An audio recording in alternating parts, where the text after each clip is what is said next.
Райым Матраимов жалгыз уурубу? Жалгыз иштедиби таможняда? Госсистемада жалгыз иштедиби? Андан сырткары ким таможняда иштеген? Анан таможнядан түшкөн акча каражаттар кимди баккан? Кимди? Таможниктерди? Бердиңиз, демек Райым Матраимовдагы ууру деген сөздү тастыктап атасыз, ошондо. Ушундай болот абы? Мына таможенный система бүгүн биздики тазабы? Сизге суроо берейин мына. Тазабы?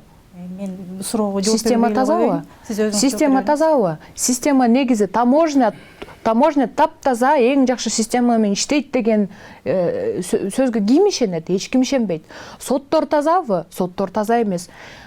Бизде бир дагы ушул бийлик системасы же таможенный орган болобу, кайсы налоговый орган болобу таза иштебейт. Таза иштебеген системага барып иштеген аткаминерлер, любой чиновник кантип ушул таза иштеди деп айтасың? Алар ошол коррупционный схеманын бир бөлүгү болуп, бир жараны болуп кирип иштеп жатса. Ал негизи бунун курмандыгы эмнеде Райымбек Матраимовдун? Бул ошол схемага, ошол эрежеге кирип, ошол жерде иштегени.